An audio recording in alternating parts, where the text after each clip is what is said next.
आज समाजामध्ये लहान कुटुंब पद्धतीमध्ये मोठ्या प्रमाणात वाढ झाल्यामुळे कुटुंबातल्या ज्येष्ठ नागरिकांसमोर गंभीर अडचणी उभ्या राहिल्या आहेत. बऱ्याचदा आई वडील व ज्येष्ठ नागरिकांचा त्यांची अपत्ये नातेवाईक सांभाळ करत नाही. आयुष्यभर ज्या मुलांच्या भविष्यासाठी झटलो त्याच मुलांनी आयुष्याच्या उतारवयात पोरके केल्याने ज्येष्ठांवर दुःखाचा डोंगर कोसळतो. अशा वेळी आता आपल्यासाठी सर्व काही संपले अशीच भावना त्यांच्या मनात निर्माण होते.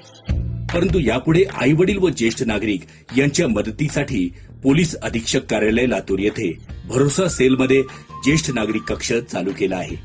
आई वडील व ज्येष्ठ नागरिक यांनी या ठिकाणी अर्ज केल्यानंतर त्यांना सर्व प्रकारे मार्गदर्शन, समुपदेशन व कायदेशीर मदत केली जाते.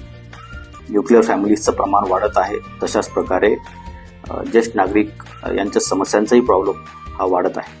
अनेक ज्येष्ठ नागरिक पोलीस स्टेशनला भेट देतात, एसडीपी ऑफिस, एसपी ऑफिस इथे भेट देतात आणि त्यांच्या व्यथा मांडतात.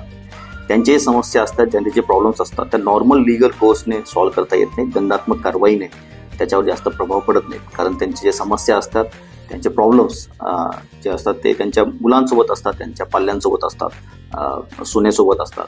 अशा टाईपच्या प्रॉब्लेम्सला चांगल्या प्रकारे डील करण्यात यावं, या कौटुंबिक वादला कुठेतरी सॉल्व्ह करण्यात यावं, यासाठी ज्येष्ठ नागरिक सेलची स्थापना भरोसा सेलच्या अंतर्गत करण्यात आलेली आहे. ज्यामध्ये ज्येष्ठ नागरिक यांच्या समस्यावर तोडगा काढण्याचा प्रयत्न समुपदेशा मार्फताने आणि त्यानंतर गरज पडल्यास दंडात्मक कारवाईच्या मार्फतीने केला जातो. माझ्यासारख्या ज्येष्ठ नागरिकांना जर कुटुंबातील सदस्याकडून त्रास होत असेल, दुर्लक्ष होत असेल किंवा आर्थिक मदत मिळत नसेल तर भरोसा सेलकडे तक्रार केल्यानंतर त्यांची दखल घेऊन त्यांची तक्रार दूर करण्यात येत आहे.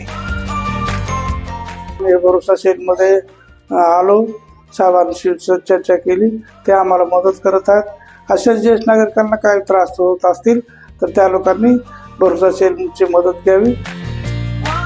या सेलमध्ये maintenance of senior citizens and parents act 2007 याची पूर्णपणे अंमलबजावणी व्हावी. त्यानंतर त्यांना कायद्याअंतर्गत काय काय उपाययोजना त्यांच्या हातात आहेत, मेंटेनन्स असेल किंवा पुढील जी कारवाई आहे त्याबाबत त्यांना मार्गदर्शन केलं जातं, लिगल ॲडवाईस ही दिला जातो. या व्हिडिओच्या मार्फतीने मी सर्व ज्येष्ठ नागरिकांना आवाहन करतो की आवर्जून याचा लाभ घ्यावा. काही अडचणी निर्माण झाल्यास ज्येष्ठ नागरिकांनी सर्वांसाठीच कार्यरत असलेल्या हेल्पलाईन क्रमांक 112 वर संपर्क साधावा.